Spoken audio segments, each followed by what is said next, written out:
नमस्कार dear students, आप सभी का बहुत बहुत स्वागत है पीटीज आईएएस एकेडमी की करंट अफेयर और एडिटोरियल एनालिसिस सर्विस में। आज हम आ गए हैं हमारे सेशन नंबर 22 पर और आज है 10 जुलाई। शुरू करें आज का काम। ये सीरीज जैसा कि आप जानते हैं सभी सीरियस सिविल सर्विसेज एस्पायरेंट्स के लिए है जो अपना समय बचाना चाहते हैं और हमारे अनुभव का लाभ लेके कॉम्प्लेक्स टॉपिक को सरल विषय में सरल भाषा में समझना चाहते हैं। So I welcome all of you to the 22nd session of the current affairs and editorial analysis programme. आज के हिंदू अखबार से हम 4 संपादकीय लेख लेकर हाजिर हैं। Let's begin the analysis. लेकिन इससे पहले कि हम काम शुरू करें, आज 10 जुलाई है और आज हमारे संस्थान का 29th हैप्पी बर्थडे है। 10 जुलाई 1993 को मैंने पीटी स्टार्ट किया था। पीटी का मतलब है प्रोफेशनल ट्यूटोरियल्स, जो अब हो गया है पीटी एजुकेशन और पीटी आईएएस एकेडमी। आपका प्यार हमारे साथ इतने लंबे समय से बना हुआ है, आगे भी बना रहे। और आपको मैं गुड न्यूज़ दे दूं, आने वाले सप्ताह में मैं आपको एक बहुत प्यारे आईएएस कोर्स के बारे में बताऊंगा जो मैं 16 अगस्त से शुरू कर रहा हूं। ये साल भर लंबा प्रोग्राम होगा, पूरा कोर्स मैं कंडक्ट करूंगा। आपको ज़बरदस्त तरीके से प्रीलिम्स और मेंस की तैयारी कराऊंगा। तो अभी वेट कीजिए मेरे उस अनाउंसमेंट का और एक बहुत बढ़िया ऑफर का भी। Thank you so much for your love and support. आज का पहला एडिटोरियल है अनडेड सेक्शन। एक ऐसा सेक्शन, एक ऐसी कानून की धारा जिसको सुप्रीम कोर्ट ने तो खत्म कर दिया, लेकिन भारत के अनेक पुलिस वाले और पब्लिक प्रोसिक्यूटर्स उसे मरने ही नहीं देना चाहते। तो जो मर के भी जिंदा हो जाए उसे तो बाजीगरी कह सकते हैं। प्रीलिम्स, जीएस2 और ऐसे के लिए बहुत यूजफुल है। A dead section in law lives on. हम बात कर रहे हैं धारा 66A की। एक कानून का सेक्शन है जो मर चुका है, सुप्रीम कोर्ट ने उसको अनकॉन्स्टिट्यूशनल बोल के खत्म कर दिया, और वो है section 66A information technology act का, सूचना प्रौद्योगिकी अधिनियम का। लेकिन सुप्रीम कोर्ट द्वारा कई साल पहले इसे असंवैधानिक बताए जाने के बावजूद भारत भर में पुलिस ने और ट्रायल कोर्ट्स ने इस सेक्शन को जिंदा रखा हुआ है। सुप्रीम कोर्ट को 2 साल में 2 बार यह बताया जा चुका है और दोनों बार वो बहुत नाराज हुआ। अभी फिलहाल 2021 में People's Union for Civil Liberties, PUCL, काफ़ी एक प्रमुख संस्थान है, उसने एक पिटीशन लगा दिया और सुप्रीम कोर्ट को बोला कि भाई ये चल क्या रहा है पूरे देश में। तो सुप्रीम कोर्ट ने बोला वी आर शॉक्ड, ऐसा कैसे हो सकता है। लेकिन सर ऐसे ही हो रहा है। सेक्शन 66A करता क्या है? सेक्शन 66A ये बोलता है कि भारत में कोई भी आदमी या औरत अगर अपने कंप्यूटर का इस्तेमाल करके कोई ऐसा मैसेज भेजता है जो ऑफेंसिव है, अनोइंग है, मतलब पुलिस को अगर ऐसा लगे कि वो ऑफेंसिव है, अनोइंग है, तो उस व्यक्ति को धारा 66A में FIR हो सकती है। और यदि ट्रायल कोर्ट ने ये मान लिया कि हाँ गलती थी, तो 3 साल की जेल है। इस धारा के तहत 2015 श्रेया सिंघल मामले में सुप्रीम कोर्ट ने यह कहा था कि यह तो बहुत ही ब्रॉडली वर्डेड धारा बना दी है और यह तो भारत में free speech and freedom of expression का खुल्लम खुल्ला उल्लंघन हो जाएगा और यह किसी भी तरह से reasonable restriction on free speech नहीं हो सकता, क्योंकि कोई भी धारा, कोई भी कानून अगर बहुत ब्रॉडली वर्डेड होता है तो वो automatically ipso facto null and void ही हो जाता है, क्योंकि फ्री स्पीच को तो लोकल पुलिस वाला इंटरप्रिटेशन कर देगा, तो खत्म हो गई बात। राज्य स्तरीय जो पुलिस के बॉसेस हैं, डीजीपीज हैं, और जो प्रोसिक्यूटर्स हैं, अभियोजन पक्ष के सरकारी वकील हैं, वो स्थानीय पुलिस स्तर पे लोगों का सेंसिटाइजेशन कर ही नहीं रहे कि सुप्रीम कोर्ट ने कानून को खत्म कर दिया है। और आज हास्यास्पद बात यह है कि भारत के 11 राज्यों में सैकड़ों केसेस धारा 66A के चल रहे हैं जो बरसों पहले ऑटोमेटिकली खत्म हो जाने चाहिए थे। तो या तो जो पुलिस वाले इस पर्टिकुलर सेक्शन का इस्तेमाल करके लोगों को दबोच रहे हैं, या तो उन्हें सुप्रीम कोर्ट के ऑर्डर के बारे में पता नहीं है या उन्हें सब कुछ पता है। Ignorance of the law is no excuse for the common citizen. आप कभी कोर्ट में गए, पकड़ लिया पुलिस ने आपको किसी अपराध में, ठीक है, और आपने जज के सामने बोला कि माय लॉर्ड मुझे माफ कर दो, मुझे तो कानून ही नहीं पता था। तो जज क्या बोलेंगे? जज ये बोलेंगे ignorance of the law is no excuse in law, कि तुम्हें कानून पता नहीं था ये कह के तुम बच नहीं सकते कानून से। तो फिर क्या यही तर्क पुलिस वालों पे लागू नहीं होगा कि एक बंद हो चुके कानून, एक निरसित हो चुके कानून का तुम खुल्लम खुल्ला बिंदास इस्तेमाल करके नागरिकों को तंग कर रहे हो? उत्तर प्रदेश पुलिस ने एक जर्नलिस्ट को हाल ही में मानहानि के लिए धारा 500 में FIR कर दी under section 500 of Indian penal code.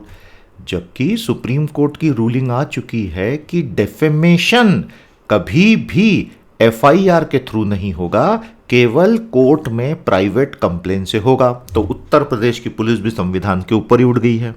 Clearly supreme court जो डिसीजन देता है और शहरों में, गांवों में, कस्बों में पुलिस जिस तरह से काम कर रही है, उसके बीच के अंतर को अगर देखें तो कानून का मखौल तो उड़ रहा है। अब इसे कौन ठीक करेगा? This remains the supreme question. प्यारे दोस्तों, समराइज कर दीजिए इसको, और इसमें छोटे छोटे बहुत से फैक्ट्स आए हैं, ये आपको कहीं ना कहीं काम जरूर आएंगे। आज का हमारा दूसरा एडिटोरियल बड़ा खौफनाक है।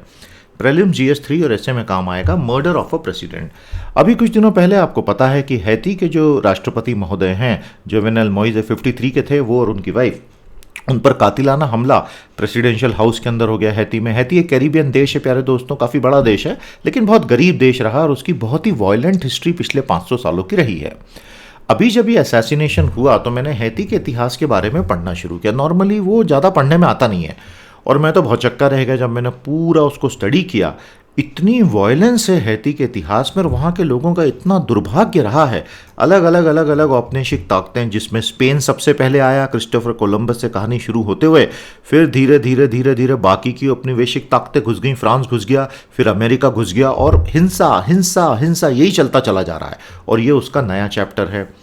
तो जिस प्रकार से राष्ट्रपति जोवेनेल मोइज़े को मारा एक गैंग ने उनके घर में घुस के, पोर्टो प्रिंस में, वो वहाँ के केयोटिक नेशन में, यानी जहाँ पर अभी बहुत अस्थिरता है, उसको और अस्थिर बना गया। पुलिस ने ये तय कर लिया कि ये तो भैया स्वीकार्य नहीं है, और पुलिस और सिक्योरिटी फोर्सेस जो हैं बिल्कुल डंडे लेके पीछे पड़ गए उस गैंग के।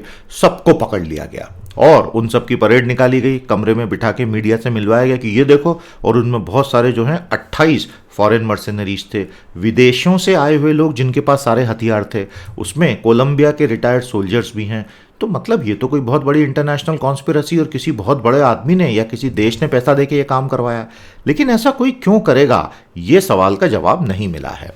हुआ ये था कि ये जो जोवेनेल मोइज़े साहब थे, इनका 5 साल का प्रेसिडेंशियल टर्म जो है इस साल फरवरी में कंप्लीट हो गया था, ऐसे दावे थे। लेकिन उनका ये कहना था कि 2016 के चुनाव के बाद कई महीनों तक की अनिश्चितता रही थी, इसलिए मेरा टर्म फरवरी 2022 में पूरा होगा, इसलिए उन्होंने त्यागपत्र नहीं दिया। तो जो विरोधी पक्ष था उसने समानांतर सरकार बना ली हैती में, और उसकी वजह से फिर ये राष्ट्रपति महोदय ने पूरी ताकत से उस सरकार को कुचलना शुरू कर दिया। जब ये जीत कर आए थे 2016-17 में, तो जोवेनेल मोइज़े का ये कहना था कि मैं हैती की जो अलग अलग पब्लिक इंस्टीट्यूशंस हैं जो टूट गई हैं इतने सालों में, मैं उनको दुरुस्त कर दूंगा, मैं यहाँ की इकोनॉमी को ठीक करूंगा, मैं भ्रष्टाचार से लड़ूंगा। लेकिन स्वयं उनके ऊपर अनेक आरोप लग गए कि भाई 2019 के संसदीय चुनावों में आपने सही ढंग से चुनाव ही नहीं होने दिए, और इकोनॉमी तो ऐसी कॉन्ट्रैक्ट हुई, और उसके बाद कोविड आ गया।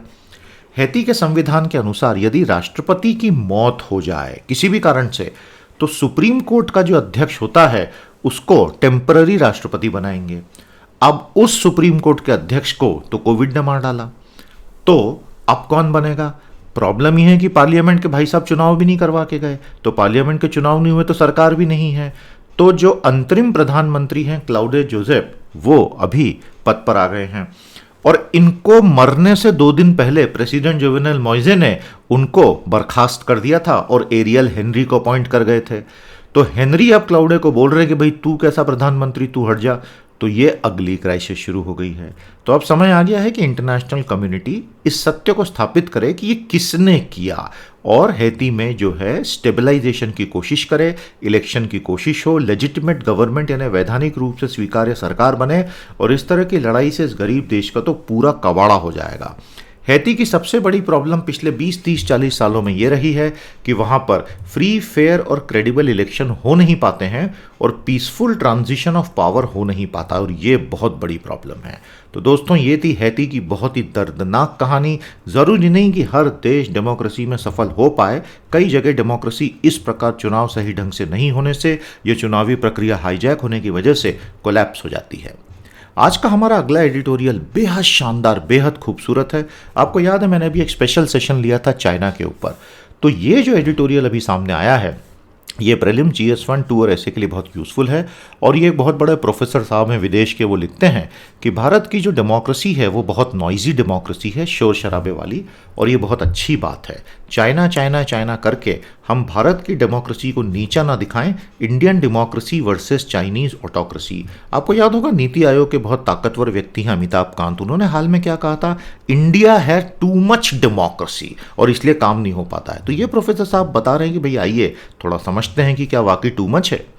चाइना बहुत तेजी से पिछले कुछ दशकों में आगे बढ़ा और इतिहास में कोई देश इतना तेजी से आर्थिक तरक्की करके करोड़ों लोगों को गरीबी से निकाले, उसका चाइना एक दुर्लभ उदाहरण बन गया है। और साथ ही साथ चाइना ने बहुत सारे सामाजिक संकेतकों पर, infant mortality rate, maternal mortality rate, fertility rate, इस सब में काफ़ी अच्छा काम किया है। भारत में भी बहुत तरक्की हुई है, लेकिन भारत की तरक्की चाइना से क्वालिटेटिवली अलग है और कम भी है। और आज की तारीख में भारत में जो एम्प्लॉयमेंट है, जो जॉब्स हैं, 90% जॉब्स या तो कृषि में है या इनफॉर्मल लो वेज सेक्टर में है। मतलब जितना भी हमारे यहाँ असंगठित क्षेत्र है जहाँ पर इनसिक्योरिटी होती है, कोई वेज सिक्योरिटी नहीं है, जॉब सिक्योरिटी नहीं है, ना तो पेंशन है, ना तो पीएफ है, ना तो ईएसआई है, और सैलरीज फॉर्मल सेक्टर से कम होती है। तो ये एक बेसिक डिफरेंस उन्होंने बताया इकोनॉमी का। बहुत सारे सामाजिक संकेतकों पर भारत आज की तारीख में बांग्लादेश और पाकिस्तान से थोड़ा पीछे चला गया है, और ये अमर्त्य सेन और जियों द्रॉस का लेटेस्ट निष्कर्ष है। तो ये तो अच्छी बात नहीं है। और इस सब की वजह से क्या हो रहा है कि कुछ एक्सपर्ट, जिसमें नीति आयोग जैसे लोग भी शामिल हैं, वो ये बोलने लग गए हैं कि भाई भारत की प्रॉब्लम क्या है पता है, भारत में डेमोक्रेसी है। अगर डेमोक्रेसी नहीं होती ना तो खटाखट खटाखट डिसीजंस होते और हम तो चाइना को पीछे छोड़ देते, शी जिनपिंग की तो आंखों में आंसू आ जाते, सोटू से। समझ में आया आपको? ये मैंने अपनी तरफ से ऐड किया है। प्यारे दोस्तों, ये एक बहुत सुपरफिशियल कंक्लूजन है, बहुत ही खोखला निष्कर्ष है, ऐसा ऑथर कह रहे हैं। ये थिंकिंग कई बार पहले वामपंथी लोग जो लेनिनवाद में यकीन करते थे और जो प्योर टेक्नोक्रेट्स होते थे वो इस थिंकिंग का यूज़ करते थे, लेकिन आजकल दुनिया भर के दक्षिणपंथी नेताओं की फैंटेसी यही हो गई है कि डेमोक्रेसी से तरक्की रुक जाती है। और इसमें बहुत सारे चुने हुए लोग भी हैं, जैसे कि ट्रंप हैं, बोल्सोनारो हैं, मोदी हैं, वो सब एक तरह से इसी बात पे यकीन करते हैं। लेकिन ऐसे कंपैरिजन चाइना के साथ न केवल खोखले हैं वरन बहुत खतरनाक भी हैं। ये जो दावा है ना कि लेस डेमोक्रेसी बहुत अच्छा होता है, ये दावा सही नहीं है, क्योंकि दुनिया भर में अगर आप सबूत देखेंगे और आपको ये यकीन हो जाएगा, और actually democratic regimes have done quite well compare to non democratic ones on the whole. China एक ऐसा अपवाद है जो इस फॉर्मूले में फिट नहीं बैठता है, क्योंकि चाइना में राज्य निर्माण की प्रक्रिया 2000 साल पहले से चल रही है। अलग अलग डायनेस्टीज ने राज्य निर्माण का काम हजारों सालों से किया। दोस्तों, क्या आपको एक बात पता है, चाइना में सिविल सर्विसेज एंट्रेंस की रिटन एग्जाम 2000 साल से ली जा रही है। हजारों सालों से वहां एक सिविल सर्विस रही है चाइना में, जिसकी लिखित परीक्षाएं होती आई हैं राजाओं के समय से। तो फर्क पड़ता है। और आज का जो कम्युनिस्ट पार्टी का चाइना का अथॉरिटेरियन है, वो जो पूरा सर्वसत्तावाद है, वो न केवल बहुत भयंकर ब्रूटल है, वो बहुत सुसंगठित भी है। अब आइए अफ्रीका और पश्चिम एशिया पे। अफ्रीका के जितने देशों में अथॉरिटेरियन गवर्नमेंट्स रहीं, जहां डेमोक्रेसी कभी नहीं थी या मिलिट्री डिक्टेटरशिप थी या डेमोक्रेसी सिर्फ नाटक के नाम पे थी, या पश्चिम एशिया के सारे अरब देशों का अगर आप देखें तो आपको कहानी साफ हो जाएगी। वहां डेमोक्रेसी के नहीं होने की वजह से तरक्की बहुत कम हुई हैं। उसके बाद आप चाहें तो लैटिन अमेरिका के सारे देशों की मिलिट्री डिक्टेटरशिप 1960 और 70 की देख लीजिए, और वहाँ का टेरिबल इकोनॉमिक और सोशल रिकॉर्ड देखिए। वो तो जब वहाँ पर पिंक वेव शुरू हुई लेफ्ट पॉपुलिस्ट पार्टीज़ की, तो धीरे धीरे सोशल इंप्रूवमेंट और इकोनॉमिक इंप्रूवमेंट होना शुरू हुआ। ताइवान और दक्षिण कोरिया में लंबे समय तक मिलिट्री शासन रहा और लेबर रिप्रेशन बहुत लंबे समय तक रहा। धीरे धीरे ताइवान भी और दक्षिण कोरिया भी एक लोकतंत्र के रूप में परिवर्तित हो गए, और उसके बाद वहाँ पे जो ज़बरदस्त एक्सपोर्ट्स की, मैन्युफैक्चरिंग की और सामाजिक संकेतकों में डेमोक्रेसी में सुधार हुआ। Taiwan is the best example. आज चाइना का पीआरसी इतना भयंकर लोगों को कुचलने वाला सिस्टम है। ताइवान जो है, which is Republic of China, वो अपने आप में पूरी तरह एक डेमोक्रेसी है और वो पीआरसी को रेजिस्ट करता है। अब इससे बढ़िया तो उदाहरण हो नहीं सकता, क्योंकि ताइवान तो एक काफ़ी अमीर देश बन चुका है। दुनिया की सबसे बड़ी चिप मेकिंग कंपनी वहाँ है। नाम बताइए उस कंपनी का जो दुनिया में शासन करती है आज माइक्रो प्रोसेसर चिप्स में, सेमीकंडक्टर चिप में। लेकिन इस सबसे भी बढ़िया डेमोक्रेसी एक सफल मॉडल है, उसका उदाहरण है भारत। अब आप भारत के कुछ राज्यों पे ध्यान दीजिए, केरल पे ध्यान दीजिए, तमिलनाडु पे ध्यान दीजिए। अगर एक आम आदमी के जीवन के सुधार में 70 साल में सबसे ज़्यादा सुधार हुआ तो भारत के कुछ राज्यों में केरल, तमिलनाडु ज़रूर शामिल होंगे। दोनों देशों में डेमोक्रेटिक मूवमेंट्स बहुत कॉम्पिटिटिव हैं, पार्टी कंपटीशन बहुत ज़्यादा है। अगर आप उसको गुजरात से कंपेयर करें, जहां 25 साल से केवल एक पार्टी का ही शासन चल रहा है, बीजेपी का, इकोनॉमिक ग्रोथ तो हुई है लेकिन सोशल एक्सक्लूजन बड़े बड़े ग्रुप्स का हो रखा है। एजुकेशन और पॉवर्टी रिडक्शन का परफॉर्मेंस बहुत खराब है, और ये तो नोटेड फैक्ट्स हैं दोस्तों। डेमोक्रेसीज इंक्लूसिव ग्रोथ की पहली शर्त है। समावेशी विकास चाहिए तो आपको डेमोक्रेसी चाहिए ही चाहिए, क्योंकि उसमें लीडर को हर किसी को जवाब देना पड़ता है, तो वो सिर्फ 2, 4, 5 ग्रुप्स के लिए नहीं बल्कि समाज के हर तबके के लिए काम करता है। तो ये लॉजिक तो दिया जाता है कि अथॉरिटेरियन सरकारें हमेशा बेहतर होती हैं। उसमें एक्चुअली आप 2 अजम्पशन लेके ये लॉजिक देते हैं, जो भी लोग देते हैं। पहला अजम्पशन, ऐसी सरकारें हमेशा जनता की सेवा करेंगी, लेकिन वो ऐसा क्यों करेंगी? और दूसरा, ऐसी अथॉरिटेरियन सरकारों को ये पता होता है कि शासन बेहतर कैसे चलता है। लेकिन ये तो दोनों बातें कितनी बार इतिहास में गलत साबित हो गई हैं। एक डेमोक्रेसी में आपको चुनाव बार बार जीतने पड़ते हैं, उससे क्या होता है, आपके जो लोग प्रतिनिधि होते हैं वो ज़मीन पे रहते हैं भैया, आसमान में नहीं उड़ते हैं। तो इसमें जो शोर शराबा होता है, कई लोगों को लगता है कि ये शोर शराबा बिगाड़ रहा है चीज़ों को, लेकिन उसी शोर शराबे में अंतर्निहित होता है लोगों का दबाव, जिससे नेता एक तरफा डिसीजन नहीं ले पाता। यूपीए की सरकार 2004 से 2014 में भारत के करोड़ों लोगों को मनरेगा दे गई, राइट टू फूड दे गई, national food security act, right to information दे के गई, राइट टू एजुकेशन दे के गई, करोड़ों का फायदा हुआ। एनडीए की सरकार जब आई तो उसने मनरेगा का भयंकर मजाक उड़ाया। जब कोविड आया, अकेला मनरेगा था जो भारत के साढ़े 750 जिलों में लोगों को जिंदा रखे हुए था, और सरकार ने उसका आवंटन डबल कर दिया, 60,000 करोड़ से बढ़ा के 1.25 लाख करोड़। तो कहने का मतलब ये कि जो सही है वो सही है। Common good can not be decided by science, profit and technocratic fiat. समझ में आया? चाइना की जो आर्थिक तरक्की हुई है वो बहुत करोड़ों लोगों की जिंदगियों को तबाह करके हुई है।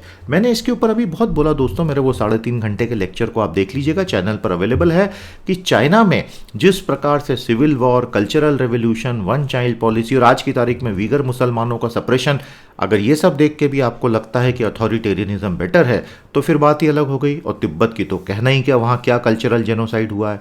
तो ये सब एक्सीडेंटल नहीं है। चाइना ब्लाइंडली अथॉरिटेरियन है और इसलिए वो ऐसा करता है। और आज की कम्युनिस्ट पार्टी तो अब इतने गुस्से में है कि अगर किसी ने उसके सामने बोल दिया तुमने तियाननमेन चौक में इतने लोगों को क्यों मारा, तो वो ये बोलती है कि तुम हिस्टोरिकल निहिलिज्म कर रहे हो और तुम चाइना के दुश्मन हो, मतलब सत्य बोलना देश का दुश्मन हो गया। ये करता है अथॉरिटेरियनिज्म। भारतीय लोकतंत्र में पिछले कुछ सालों में बहुत तेजी से गिरावट आई है और अथॉरिटेरियन टेंडेंसीज बढ़ी हैं, और इसी वजह से कुछ बहुत बड़े इकोनॉमिक डिसीजंस गलत हो गए, जैसे डीमोनेटाइजेशन, और हर प्रकार के डिसेंट को साइलेंस किया जा रहा है। तो ऑटोक्रेसी आती है तो ये होता है, डेमोक्रेसी होती है तो कुछ और होता है। तो आंखें खोल के अगर आप देखेंगे तो आपको ये समझ में आएगा कि a noisy democracy is the best guarantee of socially inclusive democratic growth. भले ही इकोनॉमिक ग्रोथ की गति थोड़ी कम हो, लेकिन समाज का हर तबका एक साथ आगे बढ़ता है। कितना शानदार लिखा है। आप एग्री करें डिसएग्री करें वो एक अलग बात है, लेकिन एनालिसिस उसको कहते हैं। मजा आया आपको? कितना अच्छा लिखा है बंदे ने। तो इसको आप समराइज कीजिए कमेंट थ्रेड में, बताइए आप एग्री करते हैं डिसएग्री करते हैं। और वो चाइना वाला सेशन देख लिया होगा आपने। चलिए, एक्सीलेंट। प्यारे दोस्तों, ये चारों लिस्टें आपके लिए हैं कि आपने सारी देखी हैं। एक बार जरा कमेंट थ्रेड में आज कंफर्म कर ही दो। और इसमें नए नए लेक्चर आते रहते हैं। ये प्योरली आईएएस ओरिएंटेड है। ये सीरीज चलती रहेंगी, आपका साथ मिलता रहे तो ये कभी नहीं रुकेंगी, लंबे समय तक चलाएंगे।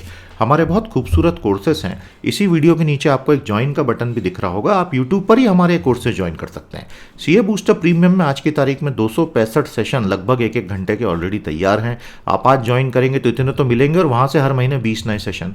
पावर ऑफ 10 में हम बिल्कुल ज़बरदस्त 2-2 घंटे के सेशन हर संडे एडिटोरियल एनालिसिस के हिंदू के अलावा भी बहुत सारे अखबारों के लाते हैं, आपको बहुत फायदा होगा। 55 सेशन ऑलरेडी उसमें अवेलेबल हैं, तो पढ़ना शुरू करें, आपको लाभ होगा। पीटी की साइट पे आके भी ज्वाइन कर सकते हैं। आप में से अगर किसी को भी प्यारे दोस्तों अगर अपनी अंग्रेजी सुधारनी है तो मेरे पास आपके लिए भी एक बहुत अच्छा समाधान है, बस 2 मिनट में बताता हूं। आज का चौथा एडिटोरियल प्रीलिम GS2 ऐसे में बहुत काम आएगा। एक लेडी वकील ने यह लिखा है द बार ऑन क्रिटिसिज्म कि भाई लॉयर्स की फ्री स्पीच को बार काउंसिल ऑफ इंडिया दबाने की कोशिश कर रहा है। जून 2021 में भारत की बार काउंसिल ने नए रूल जारी कर दिए प्रोफेशनल कंडक्ट को लेके कि भारत में जितने भी वकील हैं जिनको बार काउंसिल से एफिलिएशन है वो क्या कर सकते हैं, क्या नहीं कर सकते, क्या बोल सकते हैं, क्या नहीं बोल सकते। और कानून बहुत सरल बना दिया इन्होंने कि अगर आपने किसी भी कोर्ट पर, जजेस पे, बार काउंसिल पे या स्टेट बार काउंसिल पे कुछ उल्टा पुल्टा बोल दिया तो तुम पर दंडात्मक कार्यवाही हो जाएगी, अनुशासनात्मक कार्रवाई हो जाएगी। हाँ, तुम अगर हेल्दी क्रिटिसिज्म करोगे तो हम तुमको कुछ नहीं कहेंगे। तो ये जो नए कानून हैं इनके खिलाफ वकील कोर्टों में जा चुके हैं, जिसकी वजह से कानूनों को अभी सस्पेंड कर दिया गया, नए रूल्स को। और ये बोला है बार काउंसिल ने कि हम रिव्यू करेंगे। ये नए रूल्स एकदम से क्यों लाए हैं? क्योंकि एक्चुअली हुआ ये कि पिछले 1 साल में बार काउंसिल की काफ़ी फजीती हो गई। कैसे? बार काउंसिल को ये पता चला कि मई 2020 में भारत के बड़े बड़े वकीलों ने सुप्रीम कोर्ट में एक पिटीशन डाली कि ये जो करोड़ों करोड़ों प्रवासी मजदूर सड़कों पे हज़ारों किलोमीटर पैदल चल के जा रहे हैं, तो सुप्रीम कोर्ट इस बारे में कुछ करे। तो बार काउंसिल ऑफ इंडिया को ऐसा लगा कि ये तो बहुत बड़ा अपराध कर दिया और उन्होंने कहा कि ये सारे वकील जो हैं सुप्रीम कोर्ट पे ही हमला कर रहे हैं। मतलब ये तो इलॉजिकल बात है। उसके बाद लाइव लॉ पोर्टल नाम के एक पोर्टल में एक आर्टिकल आया जिसमें बार काउंसिल के चेयरमैन मनन मिश्रा के बारे में ये बताया गया कि वो तो खुल्लम खुल्ला पॉलिटिक्स करते हैं और वो तो 2014 से मोदी जी और बीजेपी का सपोर्ट कर रहे हैं, तो हमको थोड़ी रिप्रेजेंट करते हैं, और वो हर वकील के बिहाफ पे कैसा बोल सकते हैं। इस आर्टिकल ने 2016 में मनन मिश्रा के बारे में काफ़ी कुछ चीज़ें ऐसी बताई कि उनकी जो पूरी टेंडेंसी है वो बड़ी अनडेमोक्रेटिक है। तो उसके बाद मनन मिश्रा जी और बार काउंसिल उस लाइव लॉ पोर्टल के पीछे डंडे लेके पड़ गए और उसको हर तरह से तकलीफ देने की कोशिश की कि आप विलिफिकेशन कर रहे हैं। जून 2020 में जब वो मई में तो वो पिटीशन गई थी सुप्रीम कोर्ट में, जून 2020 में BCCI ने पहले नए रूल बना लिए कि ये सब लॉयर नहीं कर सकते। और उसी समय सुप्रीम कोर्ट जो उस वक्त चल भी नहीं रहा था पेंडेमिक की वजह से, उसने गुस्सा होते हुए बहुत सारे दिन इसमें बिता दिए कि प्रशांत भूषण पे मानहानि का दावा हम कैसे कर सकते हैं। आज सुप्रीम कोर्ट में नए चीफ जस्टिस हैं NV रमना, उनके पास मौका है कि वो इन सभी चीज़ों को दुरुस्त अगर चाहें तो कर सकते हैं। फिर मैडम ने एक बड़ा अच्छा पॉइंट बोला है, आप एग्जाम के हिसाब से नोट कर लेना। भारत में फ्री स्पीच संबंधित जितने भी कानून हैं उनमें बेसिक लॉजिक जो है वो अंग्रेज़ों के ज़माने का है। क्या कानून यूज़ किया गया है, लॉजिक यूज़ किया गया है कि जितने भी सार्वजनिक संस्थान हैं उनकी जो अथॉरिटी है वो इस चीज़ पर टिकी हुई है कि पब्लिक का उनमें फेथ है। लेकिन ये तो बहुत ही फ्रेजाइल फाउंडेशन हो गया और इसके नाम पे तो आप किसी की भी फ्री स्पीच को ख़त्म कर सकते हो। तो मैडम कहती हैं कि भारत के पब्लिक इंस्टीट्यूशंस की ताकत पब्लिक फेथ नहीं होती है, ये ताकत उनको दी गई है from the law that created the institutions. हर संस्थान को बनाने के पीछे कानून होता है, उस कानून से ताकत मिली। जनता क्या बोलती है, जनता क्या सोचती है, उससे उस संस्थान की वैधानिकता प्रभावित नहीं होती। तो आप वो लॉजिक यूज करके फ्री स्पीच मत दबाओ लोगों की। क्रिटिसिज्म संस्थानों को मजबूत करता है, कमजोर नहीं। तो अगर आप ये बोलेंगे कि लोग क्रिटिसिज्म बंद कर दें तो वैसा तो होना नहीं है। तो जो नए कानून आए हैं बार काउंसिल ऑफ इंडिया के वो अनकॉन्स्टिट्यूशनल हैं और उन्हें वापस लिया जाना चाहिए क्योंकि उसका चिलिंग इफेक्ट होगा। जाते जाते मैडम ने पटाखा चला दिया, उन्होंने कहा कि अगर आप बोलते हैं प्रोफेशनल कंडक्ट होना चाहिए तो भारत के सम्माननीय सॉलिसिटर जनरल तुषार मेहता जी ने एक चलते हुए कोर्ट में जब ये कहा था कि ऑक्सीजन की कमी से लोग मर गए, इसका तुम बोल रहे हो, तब एक्चुअली लोग मर रहे थे उससे। तो चलिए let us try not be a cry baby. तो ये प्रोफेशनल बिहेवियर है। अगर ये प्रोफेशनल बिहेवियर है तो फिर कहना ही क्या। तो कहने का मतलब ये है कि जो भी सच बोलता है उससे बहुत तकलीफ हो रही है और ये ठीक नहीं है डेमोक्रेसी में। बताइए दोस्तों, समझ में आ गया आपको? इसकी समरी निकाल दीजिए। आई होप आज के एडिट्स आपको अच्छे लगे। अब आप देख रहे हैं कुछ इंपॉर्टेंट करंट अफेयर्स के आइटम। सबसे पहले उत्तर प्रदेश में चुनावी हिंसा काफ़ी ज़्यादा फैल गई है, बहुत सारे सबूत सामने आ रहे हैं। पता नहीं भारत के राज्यों को क्या हो गया है। पहले भारत के राज्यों में इतनी हिंसा चुनावों में कम होती थी। अभी हाल ही में हमने पश्चिम बंगाल में हिंसा देखी, उस पर इतनी सारी जांचें बैठ गई। अब उत्तर प्रदेश में हिंसा शुरू हो गई। हमें पूरा यकीन है यहाँ पर भी सारी संस्थाएं जांचें बिठाएंगी। Getting the wind up the weather, parliamentary panel ये बोल रहा है कि भारत का जो मेटीरियोलॉजिकल डिपार्टमेंट है, मौसम विज्ञान विभाग, और जो प्राइवेट कंपनियां हैं जो मौसम की भविष्यवाणियां करती हैं, ये अपने एफर्ट को सिनर्जाइज कर लें, क्योंकि बहुत कंफ्यूजन हो रहा है। Pregnant women can take vaccine for the safety of self and child, इसको लेकर बहुत विवाद था। तो फाइनली नीति आयोग के डॉक्टर वी के पॉल ने यह स्पष्ट कर दिया है कि इसमें कोई खतरा नहीं है। अफगानिस्तान में तालिबान के हाथ में लगभग पूरा देश आता जा रहा है। बाइडेन साहब ये बोल रहे हैं कि मेरे पास कोई चॉइस नहीं थी सिवाय अफगानिस्तान छोड़ने की। मैं दुनिया भर में अगर युद्ध लड़ते फिरूंगा तो हो चुका काम, और उस पर काफ़ी लंबा चौड़ा आर्टिकल है। श्रीलंका और चाइना के रिश्तों में कहीं ना कहीं अब तनाव आने लगा है, और जिस प्रकार से चाइना के जितनी भी फंडिंग थी जो वो चुका नहीं पा रहे हैं लोन्स, उस वजह से एसेट्स कब्जे में आते जा रहे हैं श्रीलंका के। तो श्रीलंका की जनता अब चीन को लेकर बहुत गलत सोचने लग गई है, मतलब सही सोचने लग गई है। टोक्यो में जो है ओलंपिक की फ्लेम पहुंच चुकी है और यहाँ कोई भी स्पेक्टेटर्स नहीं होंगे। मानना पड़ेगा ये जापानीज को, 2020 से हर महीने आगे बढ़ते जा रहा है ओलंपिक, लेकिन ओलंपिक करवाएंगे ज़रूर। पिछले साल ही अगर इसको स्क्रैप कर देते शांति से तो इतना सारा हार्ड वन नहीं होता। लेकिन दिक्कत ये हो गई कि इन्होंने निवेश इतना कर दिया है कि अब स्पॉन्सर्स भी उसको ख़त्म तो करने देंगे नहीं। साथियों, अगर आपको अंग्रेजी में ज़रा सी भी दिक्कत है, आज के आज पूरे कॉन्फिडेंस के साथ मेरे इस कोर्स को एनरोल कर लो। इस स्लाइड पर आप क्लिक करोगे, नीचे लिंक भी दी हुई है, मेरी पीटी की साइट पर कोर्स अवेलेबल है। ये 100 सेशंस का कोर्स है, आपको 1 साल का पूरा एक्सेस ऑनलाइन मिलेगा। 1.25 घंटे का हर क्लास है, और इसमें कॉम्पिटिटिव एग्जाम की अंग्रेजी की जो मैंने तैयारी करवाई है वो अद्भुत है। Grammar, vocab, usages, comprehension, spoken, MCQ सब करवाए हैं। हर परीक्षा में मदद होगी। बढ़िए और पूरे कॉन्फिडेंस से एनरोल कीजिए। आज के लिए इतना ही। अब हम कल आपसे 11 जुलाई को भेंट करेंगे। नमस्कार, जय।